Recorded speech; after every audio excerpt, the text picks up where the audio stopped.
नमस्कार। आज हम डिस्कस करेंगे इंपॉर्टेंट करंट अफेयर के क्वेश्चन। आप नेशनल इंटरनेशनल अफेयर के क्वेश्चन भी कह सकते हैं। जितने भी क्वेश्चन है एग्जाम पॉइंट ऑफ व्यू से इंपॉर्टेंट है और डेफिनेटली आने वाले एग्जाम्स में आपकी हेल्प करेंगे, जैसे कि पहले भी करते रहे हैं। देखिए, जितने भी क्वेश्चन हम यहाँ पर डिस्कस करेंगे, हर एक question exam point of view से इंपॉर्टेंट रहने वाला है और एज पर लेटेस्ट पैटर्न ही जो है वो रहने वाला है। तो अभी हम क्वेश्चन नंबर 1 से डिस्कशन को स्टार्ट करेंगे। बोलते हैं, which movie won the Oscar award for best film. तो बोलते हैं कि ऑस्कर अवार्ड 2026 दिए गए। बोलते हैं किस फिल्म को सर्वश्रेष्ठ फिल्म के लिए ऑस्कर पुरस्कार 2026 जो है वो दिया गया। तो 2026 का जो ऑस्कर पुरस्कार मिला वो मिला वन बैटल आफ्टर अनदर को। ऑप्शन ए जो है वो इसका सही आंसर हो जाएगा। ये मूवी है एक वन बैटल आफ्टर अनदर, इसको जो है वो ऑस्कर अवार्ड जो है वो मिला। यहाँ पर देखिए इंपॉर्टेंट बातें, इंपॉर्टेंट पॉइंट्स जो आपको याद रखने हैं और यहाँ पर स्टार लगा लीजिए। अपनी जो अभी आपकी करंट अफेयर्स की जो है कॉपी है, नोटबुक है, उसमें जो है वो एक अलग से ही ये पैराग्राफ बना लीजिए। हॉलीवुड के जो अभिनेता हैं माइकल बी जॉर्डन, इनको जो है वो फिल्म सिनर्स के लिए जो है वो बोलते हैं इनका जो अभिनय था, यहाँ पर दमदार अभिनय जो था, इसके लिए इनको सर्वश्रेष्ठ अभिनेता का जो है वो ऑस्कर खिताब जो है वो मिला। तो हॉलीवुड के अभिनेता माइकल बी जॉर्डन का नाम एक तो ध्यान रखना है। दूसरा बोलते हैं कि इनकी जो बोलते हैं इनका ऑस्कर पुरस्कार दिया गया। बोलते हैं इनकी जो फिल्म है, फिल्म को रिकॉर्ड 16 अकेडमी अवार्ड जो है वो दिए गए। जॉर्डन जो है वो बोलते हैं जॉर्डन सर्वश्रेष्ठ अभिनेता का पुरस्कार जीतने वाले छठे अश्वेत अभिनेता भी बने हैं। ये भी इंपॉर्टेंट है। जो अभिनेत्री रही हैं, अभिनेत्री का नाम है जेसी बकले। जेसी बकले को जो है वो हेमनेट एक मूवी है, इसके लिए जो है इनको सर्वश्रेष्ठ अभिनेत्री का पुरस्कार जो है वो मिला है। इन्होंने हेमनेट में जो है वो शेक्सपियर की वाइफ का रोल प्ले किया है हेमनेट में, जेसी बकले ने, तो इसके लिए इनको ये अवार्ड मिला है। और बोलते हैं लियोनार्डो डिकेप्रियो हैं, इनकी एक फिल्म है वन बैटल आफ्टर अनदर, इसको सर्वश्रेष्ठ फिल्म का खिताब दिया गया है। इस फिल्म ने जो है वो इस साल सर्वाधिक 6 अवार्ड जो है वो जीते हैं। ये भी ध्यान रखना है। और अगर आपको नोट्स बनाने हैं तो क्विक रिवीजन के लिए ऐसे पॉइंट लिख लेना, जैसे कि best film one battle after another रही, और इसके अलावा ये लिख लेना बेस्ट डायरेक्टर कौन रहे, पॉल थॉमस एंडरसन रहे बेस्ट जो डायरेक्टर थे, ये वन बैटल आफ्टर अनदर के डायरेक्टर हैं। और बेस्ट एक्टर जो है वो हमने पढ़ा माइकल बी जॉर्डन, इनको सिनर मूवी के लिए दिया गया है। बेस्ट एक्ट्रेस हमने जेसी बकले का नाम पढ़ा हेमनेट के लिए। और बेस्ट स्पोर्टिंग एक्टर भी कई बार पूछे जाते हैं, तो सीन पेन है, ये सीन पेन का नाम ध्यान रखना है, वन बैटल आफ्टर अनदर के लिए ही इनको मिला है। और बेस्ट सपोर्टिंग एक्ट्रेस हैं एमी मेडिगन, इनका नाम भी ध्यान रखना है, वेपन्स मूवी है जिसके लिए इनको ये दिया गया है। तो इस तरह से शॉर्ट नोट्स भी आप अपडेट कर सकते हैं। जितने भी पॉइंट मैंने आपको बताए, सारे के सारे पॉइंट जो है बहुत ही ज़्यादा इंपॉर्टेंट है। इनको अपनी एक कॉपी पर अलग से जो है वो लिख लेना, ताकि एग्जाम में कोई भी ऐसा करंट अफेयर का क्वेश्चन बने तो आपका गलत ना हो ऑस्कर से रिलेटेड। अगला क्वेश्चन देखेंगे हमारे पास क्या पूछा गया। बोलते हैं, who have been conferred with 16th Jnanpith award for 2025। अभी बोलते हैं 60th नंबर का ज्ञानपीठ अवार्ड जो है वो दिया गया। अब बोलते हैं ये 60th ज्ञानपीठ अवार्ड जो है वो किसको जो है वो दिया गया। तो 60वें नंबर का जो ज्ञानपीठ अवार्ड दिया गया है 2025 के लिए, हालांकि दिया ये अभी गया है, ये किसको दिया गया है, ये आर वेरामुथु को जो है वो दिया गया है। आर वेरामुथु को दिया गया है। ऑप्शन इसका डी जो है वो सही आंसर हो जाएगा। ये तमिल भाषा के कवि हैं और गीतकार हैं, इनको ये दिया गया है। इनको जो दिया गया है ये जो है वो इनके लेखन के लिए, कविता के लिए, गीतकारी के लिए जो है वो दिया गया है। अब बोलते हैं ये पुरस्कार पाने वाले तीसरे तमिल लेखक जो हैं वो बने हैं। ये ध्यान रखना है आपने कि एक तो तमिल पोइट हैं ये, और दूसरा ये भी ध्यान रखना है कि इनको 60वें नंबर का ज्ञानपीठ अवार्ड दिया गया है। और तीसरा आपने ये ध्यान रखना है कि तीसरे नंबर के तमिल राइटर हैं जिनको ये हाईएस्ट लिटरेरी ऑनर ज्ञानपीठ पुरस्कार जो है वो दिया गया है। इससे पहले 59th नंबर के ज्ञानपीठ पुरस्कार दिए गए थे लास्ट ईयर। तो 59th नंबर का जो ज्ञानपीठ पुरस्कार दिया गया था वो विनोद कुमार शुक्ला को जो था वो दिया गया था। तो विनोद कुमार शुक्ला का नाम आप अलग से ध्यान रखेंगे। साथ में ही ये भी ध्यान रखना है कि 59th नंबर का किसको दिया गया है, 60th नंबर का जो है वो किसको दिया गया है। 60th नंबर का इसलिए भी इंपॉर्टेंट हो जाता है क्योंकि ये तमिल के हैं, और तमिल के होने के साथ साथ जो है ये भी ध्यान रखें कि ये जो है वो तीसरे तमिल राइटर जो है वो हैं। इतना सब हो गया यहाँ से क्लियर। ज्ञानपीठ पुरस्कार के बारे में थोड़ी सी जानकारी मैं आपको दे दूं, क्योंकि कई बार बेसिकली ना ये नहीं पूछा जाता है कि ये अवार्ड किसको दिया गया, किसको नहीं दिया गया। कई बार सिंपल सी बात ये पूछ ली जाती है ज्ञानपीठ पुरस्कार के बारे में। तो ज्ञानपीठ पुरस्कार जो है ना, ये ज्ञानपीठ न्याय ज्ञानपीठ न्यास द्वारा जो है वो दिया जाता है। और भारतीय साहित्य में जो सर्वोच्च पुरस्कार है वो जो है ये माना जाता है। ये पुरस्कार आपने ये भी ध्यान रखना है कि ये जो आउटस्टैंडिंग कंट्रीब्यूशन होता है लिटरेचर में उसके लिए जो है ये दिया जाता है। इसको 1961 में इंस्टीट्यूट जो था वो किया गया था, पहली बार ये 1965 में जो था वो फिर दिया गया। अभी तक टोटल जो है वो 65 अवार्ड दिए जा चुके हैं। और पहला अवार्ड जो ये दिया गया था तो ये किसको दिया गया था, ये भी ध्यान रखना है कि पहला अवार्ड जो ये दिया गया था तो जी शंकरा कुरुप को जो था ये पहला अवार्ड जो था वो दिया गया था ज्ञानपीठ पुरस्कार। तो ज्ञानपीठ पुरस्कार का पता चल गया आपको। इंडियन कॉन्स्टिट्यूशन का कौन सा ऐसा शेड्यूल है जिसमें हम लैंग्वेजेस की बात जो है वो करते हैं, वो आप कमेंट कर जल्दी से बता दीजिए कि इंडियन कॉन्स्टिट्यूशन का ऐसा कौन सा शेड्यूल है जिसमें हम लैंग्वेजेस की बात जो है वो करते हैं। अगला क्वेश्चन देखिए क्या बोलते हैं यहाँ पर बोलते हैं which of the following state and their legislative assembly not correctly match. अब देखिए कुछ एक स्टेट्स में इलेक्शन होने जा रहे हैं, उनकी डेट अनाउंस की गई है। ये वही स्टेट हैं बेसिकली जिनमें जो है वो इलेक्शन होने जा रहे हैं। वेस्ट बंगाल, तमिलनाडु, असम, केरला, पुडुचेरी, ये 5 स्टेट आते हैं जहां पर इलेक्शन जो है वो होंगे। हालांकि पुडुचेरी एक यूनियन टेरिटरी में जो है वो आता है, परंतु आप ये भी ध्यान रखें साथ में ही कि किस स्टेट में कितनी विधानसभाओं के लिए जो है वो इलेक्शन जो है वो अभी होंगे।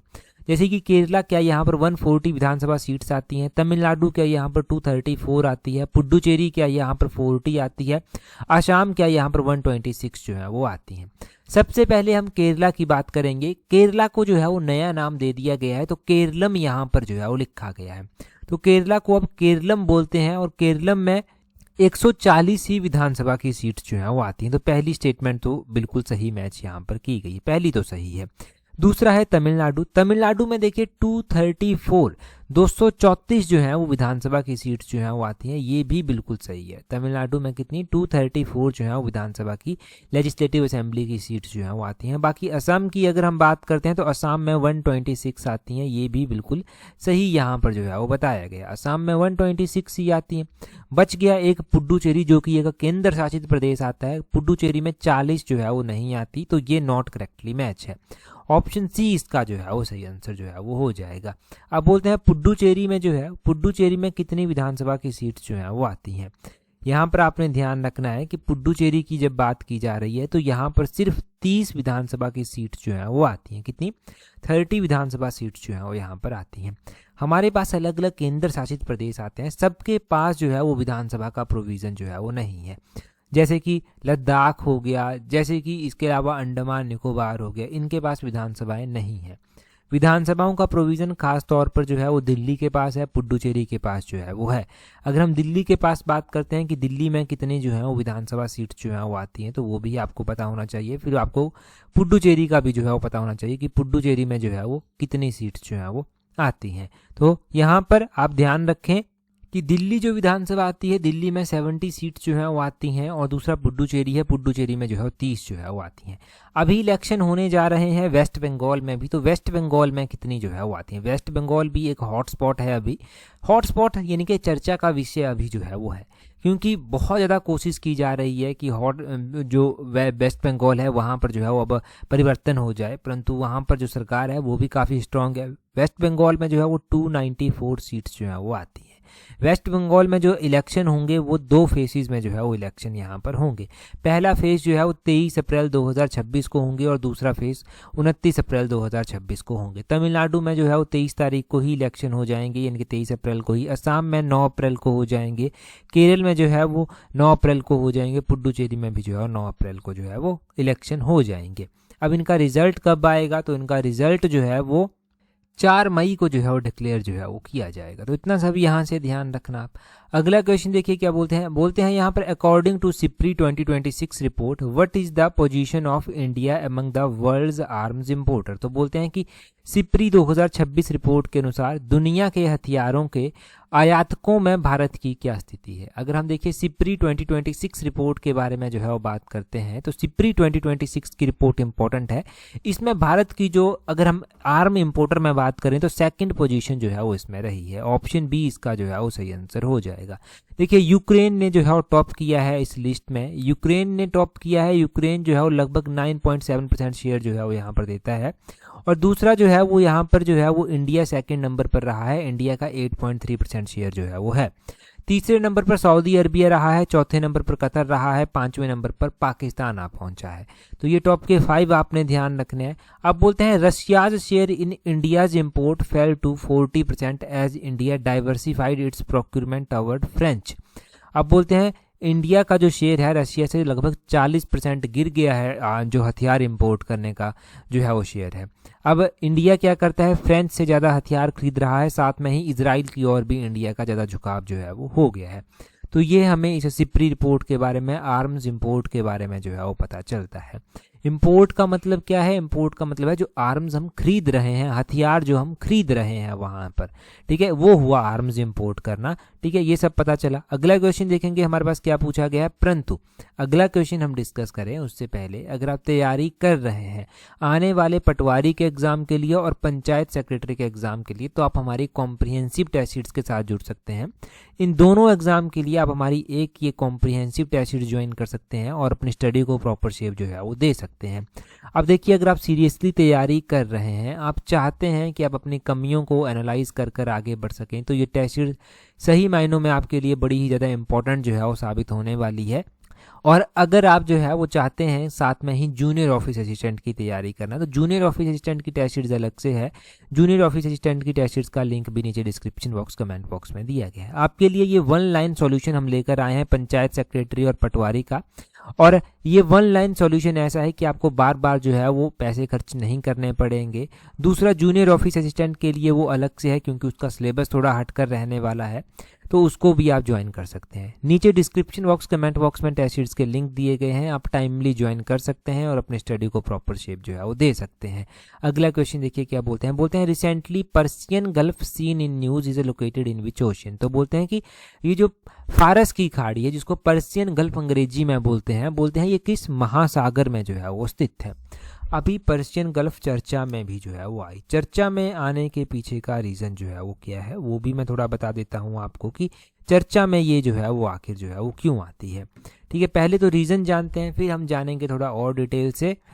एक न्यूज़ आई थी कि पर्शियन गल्फ में, जो पर्शियन गल्फ है उसमें लगभग 2000 भारतीय नाविक जो हैं वो फंसे हुए हैं, और ये कहा गया था कि उनको बचाने के लिए प्रयास किए जाने चाहिए, और भी बहुत सारी बातें थी। ठीक है जी, अब पर्शियन गल्फ का ध्यान रखना है कि ये पर्शियन गल्फ इंडियन ओशियन में जो है वो आती है। ऑप्शन सी इसका जो है वो सही आंसर जो है वो हो जाएगा। ये पर्शियन गल्फ कहाँ पर आती है, इंडियन ओशियन में आती है। कुछ क्वेश्चंस जो ऐसे मिलते जुलते बनते हैं कि पर्शियन गल्फ किसको कनेक्ट करती है, तो Persian Gulf connected Arabian Sea through Strait of Hormuz. एक आपने ये ध्यान रखना है कि अराबियन सी के साथ ये कनेक्ट होती है स्ट्रेट ऑफ हार्मुज के थ्रू, और बोलते हैं स्ट्रेट ऑफ हार्मुज जो आता है ये कनेक्ट करता है पर्शियन गल्फ को और गल्फ ऑफ ओमान को। ये भी ध्यान रखना है कि ये स्ट्रेट ऑफ हार्मुज किसको किसके साथ कनेक्ट करता है। ये सारे के सारे हॉट टॉपिक हैं, लगातार चर्चा में चले हुए हैं। चाहे स्ट्रेट ऑफ हॉर्मुज है, वहाँ से जो वाहन गुजरते हैं, जो जहाज वहाँ से गुजरते हैं, चाहे वो चर्चा में है, चाहे पर्शियन गल्फ चर्चा में है, चाहे गल्फ ऑफ ओमान चर्चा में, कोई भी ये चर्चा में है, तेल चर्चा में है, गैस चर्चा में है, वो सारी चीज़ें कहीं ना कहीं पर यहीं पर आकर जो है वो ठहर जाती हैं। तो इन सब चीज़ों को जो है वो ध्यान रखें। अगला क्वेश्चन देखिए क्या बोलते हैं। अगले क्वेश्चन में बोलते हैं recently who has been selected for the prestigious Sahitya Akademi award 2025 for her memory Jeete Ji Allahabad. तो बोलते हैं कि लिविंग इन इलाहाबाद कर एक जो है वो संस्करण है। बोलते हैं जीते जी इलाहाबाद के लिए प्रतिष्ठित साहित्य अकादमी पुरस्कार 2025 के लिए जो है वो किसे चुना गया है। अब देखिए, बोलते हैं 2025 का जो साहित्य अकेडमी अवार्ड दिया गया है ना, वो किसको दिया गया है। अभी ये साहित्य अकेडमी अवार्ड दिए गए, और 2025 का ये जो साहित्य अकेडमी अवार्ड है ये ममता कालिया को जो है वो दिया गया। ऑप्शन सी जो है वो इसका सही आंसर हो जाएगा। ममता कालिया को दिया गया, चलो सही बात है। साहित्य अकेडमी अवार्ड जो है वो इस साल साहित्य अकेडमी अवार्ड जो है वो 2025 के साहित्य अकेडमी के द्वारा जो है वो दिए गए। 24 लैंग्वेजेस में जो है ये दिया जाता है। एक तो बात आपने ये ध्यान रखनी है। दूसरा, आपने ये भी ध्यान रखना है कि दिया किस किस को दे गया। अब देखिए 24 भाषाएं आती हैं जिनमें ये दिया जाता है, तो हर एक तो याद नहीं रखी जाएगी, परंतु इंपॉर्टेंट वन मैं बता देता हूँ। जैसे कि ममता कालिया को ये दिया गया है फॉर हर हिंदी मेमोर जो जीते जी इलाहाबाद है उसके लिए इनको दिया गया। तो एक तो ये जीते जी इलाहाबाद ध्यान रखना है, दूसरा ममता कालिया और हिंदी भाषा में दिया गया है ये ध्यान रखना। एक डिप्लोमेट है जिनका नाम नवतेज सरना है, इनको ये दिया गया है इंग्लिश के लिए। इनका नोबल है क्रिम्सन स्प्रिंग कर जिसके लिए इनको ये दिया गया है। तो नवतेज शर्मा का नाम ध्यान रखें। और बोलते हैं उर्दू पोइट्री है उसमें भी ये दिया गया है। उर्दू पोइट्री में ये जो है वो सफ़र जारी है, ये एक जो है वो कार्य है किसका, प्रीतपाल सिंह बेताब का। प्रीतपाल सिंह बेताब का ये जो है वो एक कार्य है, सफ़र जारी है, इसके लिए इनको ये दिया गया है। और कुछ और भी राइटर हैं जिनको ये दिया गया है, जैसे कि देव भारत दास हैं, उनका नॉवल है कड़ी केल्हार साधु कर, ये असामी लैंग्वेज में इनको दिया गया है। एक जो है वो प्रसून बंदोपाध्याय हैं, इनको बंगाली पोइट्री के लिए दिया गया है, श्रेष्ठा कविता के लिए, ये ध्यान रखना है। An amount of 1 lakh rupees इसमें जो है वो दिया जाता है with an engraved copper plaque, एक कॉपर की प्लेक साथ में जो है वो दी जाती है। जिनको भी ये अवार्ड दिया जाता है उनके लिए ये सिमिलर ही चीज़ें जो है वो रहती हैं। तो 24 भाषाओं में दिया गया। इंपॉर्टेंट वन हमने जान भी लिए कि किन किन को जो है वो किस किस भाषा में दिया गया है। हमने असम का जान लिया, बंगाली का जान लिया, उर्दू का जान लिया, हिंदी का भी जो है वो हमने जाना, यहाँ पर अंग्रेजी का भी हमने जाना। तो 4-5 तो हमने कवर कर ली जो मोस्ट इंपॉर्टेंट वाली भाषाएं हैं। अगला क्वेश्चन देखिए क्या बोलते हैं। अगला क्वेश्चन यहाँ पर बोलते हैं who among the following won the men's singles BNP Paribas open final in March 2026। तो बोलते हैं कि निम्नलिखित में से किसे मार्च 2026 में पुरुषों की एकल BNP पारिबास ओपन फाइनल जो है वो जीता गया है। तो 2026 में मार्च महीने में ये हुआ BNP जो पारिबास ओपन फाइनल है ये। और बोलते हैं मेंस में ये किसके द्वारा जीता गया है, महिलाओं में किसके द्वारा जीता गया है वो भी जानेंगे, पहले मेंस का जो है वो जानिए। ये जो है वो मेंस का जो जीता गया है वो जेनिक सिनर के द्वारा जो है वो जीता गया है। किसके द्वारा, जेनिक सिनर के द्वारा। ऑप्शन बी इसका जो है वो सही आंसर हो जाएगा। जेनिक सिनर ने ये जीता है। जेनिक सिनर ने हराया किसको है, तो डेनिल मेदवेदेव को जो है वो जेनिक सिनर के द्वारा जो है वो हराया गया है। अच्छा, जेनिक सिनर जो है वो कौन सी कंट्री के लिए खेलते हैं ये भी आपको पता होना चाहिए कि जेनिक सिनर टेनिस के प्लेयर हैं, ये कौन सी कंट्री के लिए जो है वो खेलते हैं। तो जेनिक सिनर का ये बात आप ज़रूर ध्यान रखना कि जेनिक सिनर जो खेलते हैं ये इटली के लिए जो है वो खेलते हैं, इटली के जो है वो प्लेयर हैं, ये आप ध्यान रखें, इटालियन ये जो है वो प्लेयर है। ठीक है जी, जेनिक सिनर का आपको जो है वो पता चल गया। दूसरा आपने क्या ध्यान रखना है, दूसरा आपने जो है कार्लोस अल्काराज का नाम भी यहाँ पर ध्यान रखना है। कार्लोस अल्काराज जो है वो कौन सी कंट्री के लिए जो है वो खेलते हैं। कार्लोस अल्काराज का ध्यान रखें, ये स्पेन कंट्री के लिए खेलते हैं। और यहाँ पर जो है वो डेनियल का नाम भी दिया गया है, डेनियल मेदवेदेव का। तो ये रशिया के जो है वो प्लेयर हैं जिनको हराया गया है।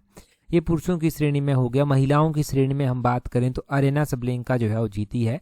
अरेना सबलेंका ने जो है वो हराया है यहाँ पर जो है वो एलिना रेविकिना को जो है वो हराया है। तो अरेना सबलेंका का नाम भी ज़रूर नोट करना है। मैंने पहले भी बताया है, एक बार फिर से बता देता हूँ कि अरेना सबलेंका जो है वो कौन सी कंट्री के लिए खेलती हैं। तो ये बेलारूस की प्लेयर हैं, बेलारूस कंट्री के लिए जो है ये खेलती हैं। तो इतना सब यहाँ से क्लियर हुआ। अगला क्वेश्चन देखिए क्या बोलते हैं। बोलते हैं who among the following become the 94th grand master of India. तो बोलते हैं 94th नंबर के ग्रांड मास्टर ऑफ इंडिया जो है वो कौन बने हैं। चेस में ये बनते हैं। इससे पिछली बार हमने क्या पढ़ा था, हमने पढ़ा था इससे पिछली बार 93rd नंबर के, इससे पिछले एडिशन में, परंतु अभी जो है वो 94th नंबर के भी बन गए हैं। 16 साल के ये हैं मयंक चक्रवर्ती इनका जो है वो नाम है। असम से जो है ये संबंध रखते हैं। मयंक चक्रवर्ती, इसका ऑप्शन ए जो है वो सही आंसर हो जाएगा। इससे पहले हमने 93rd नंबर के जो था वो पढ़े थे। 93rd जो है वो किसको जो है वो ग्रांड मास्टर बनाया गया है, तो वो भी आपने ध्यान रखना है, वो आरव ढेंगला को जो है वो बनाया गया है। मैंने 93rd जब बताया था आपको, तो मैंने 92nd भी उस टाइम जो था वो बताया था। 92nd जो ग्रांड मास्टर बने हैं वो कौन बने हैं, तो 92nd ग्रांड मास्टर जो बने हैं उनका नाम भी ध्यान रखना है। उनका नाम जो है वो आर्यन वर्सने है। आर्यन वर्सने का नाम भी जो है वो ध्यान रखें। तो ये 92nd, 93rd, 94th कोई सा भी पूछा जाए आपसे, ऐसे रेयर क्वेश्चन पूछ लिए जाते हैं, थोड़ा सा लंबा कई बार क्वेश्चंस को कर दिया जाता है, तो आपको मेंटली प्रिपेयर रहना है। बेसिकली अगर आपने ये पढ़ा है ना कि 94th ग्रांड मास्टर कौन बने हैं, तो चाहे इस क्वेश्चन को 50 लाइनों में जो है वो बनाने वाला आंसर तो वही रहेगा, आंसर कभी चेंज नहीं हो सकता। मयंक चक्रवर्ती ही इसका आंसर रहेगा। तो ये सब ऐसे आंसर आपको याद रखने हैं। क्वेश्चन यहाँ पर शॉर्ट इसलिए भी होते हैं ताकि याद भी रह पाए। याद रखना बहुत बड़ी कला है अपने आप में ही। चीज़ें पढ़ने को तो आप बहुत सारे हज़ारों चीज़ें दिन में पढ़ते होंगे, परंतु सब याद नहीं रख पाते। तो याद रखने की कोशिश जो है वो करें, इसलिए बार बार चीज़ें रिवाइज भी करवाई जाती हैं। यहाँ पर टेलीग्राम पर हम क्यूज डालने की भी लगातार कोशिश जो है वो करते रहते हैं। अगला क्वेश्चन देखिए, बोलते हैं क्या, बोलते हैं what is name of scheme launched to provide cashless treatment to road accident victims. तो बोलते हैं कि सड़क दुर्घटना पीड़ितों को कैशलेस उपचार प्रदान करने के लिए एक योजना शुरू की गई है, उस योजना का क्या नाम है। देखिए, सड़क दुर्घटना पीड़ित जो है उनको कैशलेस उपचार मिल सके, इसके लिए एक योजना चलाई गई है, जिस योजना को नाम दिया गया है पीएम राहत योजना, प्रधानमंत्री राहत योजना, ऑप्शन सी जो है वो इसको नाम दिया गया है। अब बोलते हैं यहाँ पर ये जो पीएम राहत योजना है, इस योजना के तहत, इसका पूरा नाम जान लीजिए, प्रधानमंत्री road accident victim hospitalisation and assured treatment इसका नाम है। इस योजना के तहत 1.5 लाख रुपए का कैशलेस ट्रीटमेंट जो है वो रोड एक्सीडेंट विक्टिम्स को जो है वो दिया जाता है। With in the first 7 day जो है ये दिया जाता है। ये अभी 2026 में ही लॉन्च हुई थी, जब चर्चा में जो है वो बजट आया था, शायद उसी टाइम में चर्चा में भी आई थी, तो इसलिए ये इम्पोर्टेंट है। यहाँ पर एक और थोड़ी सी एडिशनल जानकारी दी गई है, वो स्कीम से हटकर है थोड़ी सी, ऐसे ही स्टार लगाकर लिख लेना चाहे। अर्पिता पात्रा बनी है, ये सेकंड इंडियन वुमेन बनी है जिन्होंने जो है वर्ल्ड की हाईएस्ट वोल्केनिक पीक को जो है वो फतेह किया है। तो ये अर्पिता पात्रा का नाम ऐसे ही याद रख लें आप, या फिर एडिशनली ऐड जो है वो इसको कर लें अपने नोट्स में। अगला क्वेश्चन देखिए क्या बोलते हैं नेक्स्ट क्वेश्चन में। नेक्स्ट क्वेश्चन में बोलते हैं world consumer right day every year observed on. तो बोलते हैं कि विश्व उपभोक्ता दिवस हर साल जो है वो मनाया जाता है।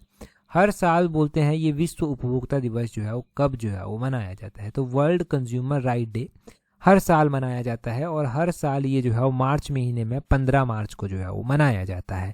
इसका ऑप्शन बी जो है वो सही आंसर हो जाएगा। देखिए, इस साल जो थीम रखी गई थी वर्ल्ड कंज्यूमर राइट डे की, वो रखी गई थी सेफ प्रोडक्ट कॉन्फिडेंट कंज्यूमर, ये इसकी थीम जो था वो रखी गई थी। वैसे ही जैसे ही वर्ल्ड लेवल पर कंज्यूमर राइट डे मनाया जाता है, वैसे ही नेशनल लेवल पर भी हम एक ऐसा डे जो है वो मनाते हैं, वो है नेशनल कंज्यूमर राइट डे। तो नेशनल कंज्यूमर डे कब मनाया जाता है? नेशनल कंज्यूमर डे जो हम मनाते हैं नेशनल लेवल पर, यहाँ पर मैं लिख दूं चाहे, नेशनल कंज्यूमर डे जो हम मनाते हैं वो हर साल हम मनाते हैं दिसंबर महीने की 24 तारीख को। दिसंबर 24 को जो है वो नेशनल कंज्यूमर डे हर साल जो है वो मनाया जाता है।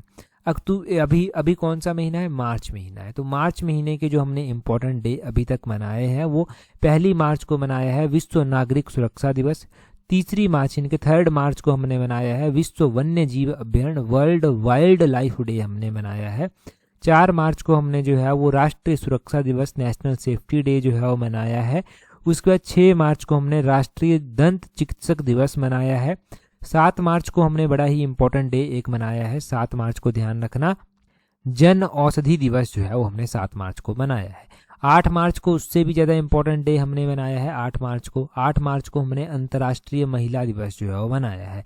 अंतर्राष्ट्रीय महिला दिवस की इस साल थीम क्या रखी गई थी, इससे पिछली वीडियो में मैंने बताया था, अभी आप कमेंट कर बता दीजिए जल्दी से कि क्या इसकी थीम रखी गई थी। 10 मार्च को हमने अंतर्राष्ट्रीय महिला न्यायाधीश दिवस जो है वो मनाया, और 11 मार्च को हमने धूम्रपान निषेध दिवस जो है वो मनाया। 12 मार्च को हमने विश्व किडनी दिवस जो है वो मनाया, और 14 मार्च को भी हमने एक बड़ा ही इंपॉर्टेंट डे मनाया जिसको हम मैथमेटिक्स डे भी बोल देते हैं, या फिर पाई दिवस, पाई डे उसको जो है वो बोलते हैं। पाई आपको पता है कैसे लिखते हैं, 24/7 कर लिखते हैं, ठीक है। तो इसकी वैल्यू होती है 3.14। तो ये हमने जो है वो 14 मार्च को जो है वो बनाया, पाई डे जिसको बोलते हैं, पाई डे, ये आपने ध्यान रखना। और फिर 15 मार्च को हमने विश्व उपभोक्ता अधिकार दिवस यानी कि वर्ल्ड कंज्यूमर राइट डे जो है वो हमने मनाया।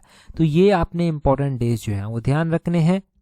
अगला क्वेश्चन देखिए, यहाँ पर क्या बोलते हैं recently which of the following country won the ICC men's T20 world cup 2026। तो बोलते हैं कि हाल ही में निम्नलिखित में से किस देश ने आईसीसी पुरुष T20 विश्व कप 2026 जो है वो जीता है। 4 ऑप्शंस आपके पास दिए गए हैं। इससे पिछले एडिशन में पहला ही क्वेश्चन हमने ये डिस्कस किया था। आप कमेंट कर बताएंगे कि ये ICC men's T20 world cup 2026 किस टीम के द्वारा, किस कंट्री के द्वारा जो है वो जीता गया है, टेलीग्राम पर अगर आपने हमें ज्वाइन नहीं किया है तो टेलीग्राम पर ज्वाइन करने के लिए अपने टेलीग्राम से सर्च करना @tallexam31, आपको हमारा टेलीग्राम चैनल मिल जाएगा। आज की इस वीडियो में इतना ही है। That's all for today. Thank you very much for watching and listening it very patience.